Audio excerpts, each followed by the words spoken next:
which ensures this integration, which ensures this interoperability across agencies. And aware of projects that we have done where, for example, there is GeoShare.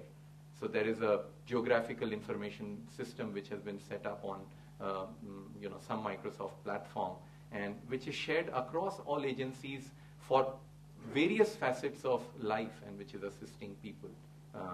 From just using maps, you can do almost everything, whether it is water, whether it is health, it is education, it is entertainment, it is events, it is restaurants, whatever. So this GeoShare project actually enables each one of these things. So urban planning is one of the most significant things, and as I mentioned, the key components there are going to be the sustainability dashboards and interoperability within agencies, and that is where IT and larger platforms of IT have a very, very big role to play. The second recommendation or suggestion or a dimension of what I think makes for a smart city is also capabilities, ICT capabilities, which enhances productivity and citizenship. And what I'm talking about here is, again, aspirational, going beyond digital inclusion. Though we had digital inclusion mentioned as an important component, but I think as far as the urban areas are concerned, particularly the larger urban areas, or for actually any urban area if you take, I mean for me, one of the benchmark is, let's say, Patna, where I have my house and which I'm able to visit maybe every 4 months or 6 months. This digital inclusion is not such a big thing at the moment as far as the urban areas are concerned. Even in smaller cities, people have their broadbands at home, people have PCs and laptops, and there's a fair bit of digital inclusion. People have their mobile networks, and they use a business phone even in smaller cities and so on. So people have mechanisms of having got themselves digitally included, whether through mobile or network or whatever.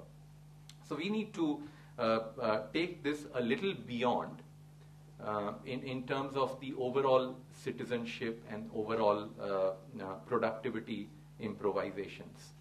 What I'm referring to here are two things. One is that government in its own mechanism, and those parts of government which is responsible for creation of a smart city, in its own mechanism creates technology environment which makes them more productive from an IT perspective. So all kinds of productivity tools, which could be anything for their day-to-day working. It could be integrated pieces of software, it could be some desktop solutions, or it could be integration solutions. Whatever makes them more productive is an important component there, so that this entire work of execution, there is you remove redundancies and reduce losses of time. And the second aspect of this is how government is able to engage with the citizens, and that is what I call as citizenship plan.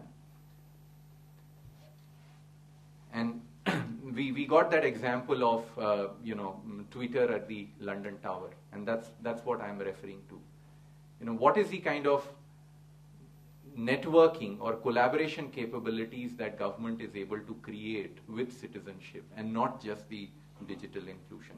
So productivity and citizenship is an important thing, and that's where, again, ubiquitous technology is that can help.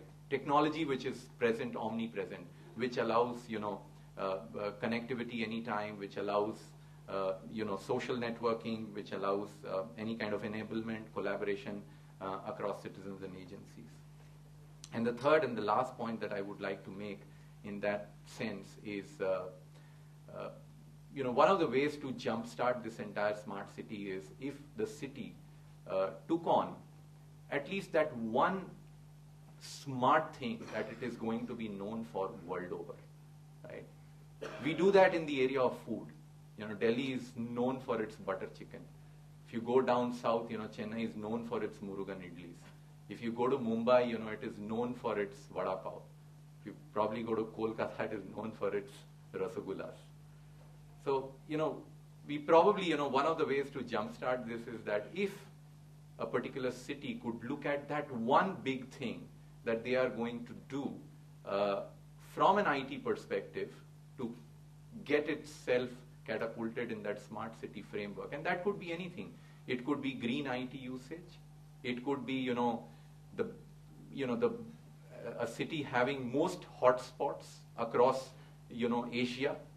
Or, it could be, things like, having printers and faxes from the bus transport system. It could be anything. The choices are in abundance.